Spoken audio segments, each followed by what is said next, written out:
GB election ಕೂಡ ನಾನು ಈಗಾಗಲೇ ಸಿದ್ಧತೆಯನ್ನ ನಾನು ಮಾಡ್ಕೊಂಡಿದ್ದೇನೆ. ಕೆಲವರು ಏನಪ್ಪಾ ನಾನು ರಿಸರ್ವೇಶನ್ ಆಗ್ಲಿ ಅಲ್ಲಿಗಂಟ ನಾನು ಅರ್ಜಿ ತಗೊಳ್ಳೋದು ಬೇಡ ಅಂತ ಇರ್ಬೋದು.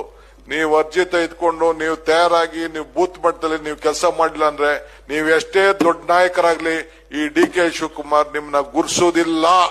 ಯಾರ್ಯಾರು ಪಂಚಾಯತಿ ಮಟ್ಟದಲ್ಲಿ ಬೂತ್ ಮಟ್ಟದಲ್ಲಿ ಈಗಾಗಲೇ ಅಪ್ಲಿಕೇಶನ್ ಫಾರಂ ಇವತ್ತಿಂದನೇ ರಿಲೀಸ್ ಮಾಡ್ತಾ ಇದ್ದೀನಿ, ಕೊಡ್ತಾ ಇದ್ದೀನಿ.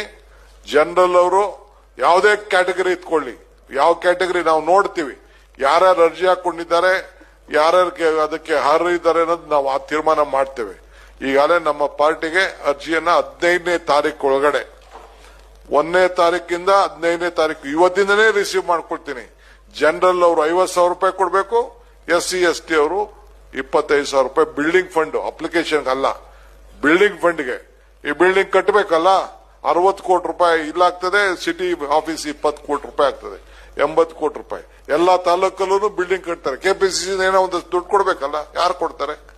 ಅದಕ್ಕೆ ಬಿಲ್ಡಿಂಗ್ ಫಂಡ್ಗೆ 50,000. MLA 2 ಲಕ್ಷ ಉಸುಲು ಮಾಡಿದೆ ನಾನು, 20 ಕೋಟಿ ಬಂತು. 20 ಕೋಟಿ ಇದಕ್ಕೆಲ್ಲ ಅಡ್ವರ್ಟೈಸ್ಮೆಂಟ್ ಎಲೆಕ್ಷನ್ ಎಲ್ಲ ಫೀಸ್ ಎಲ್ಲ ಕಟ್ಟಬೇಕಾದಂತ ಒಂದು ಅವಕಾಶ ಆಯ್ತು. ಹಂಗೆ 50,000 ರೂಪಾಯಿ ಯಾರು ಕಾರ್ಪೊರೇಟರ್ ಆಗಬೇಕು ಅಂತ ಇದ್ದೀರಿ, 50,000 ರೂಪಾಯಿ DD ತೆಗೆದುಕೊಂಡು ಅರ್ಜಿನ ನೀವು ಕೊಡಬೇಕು.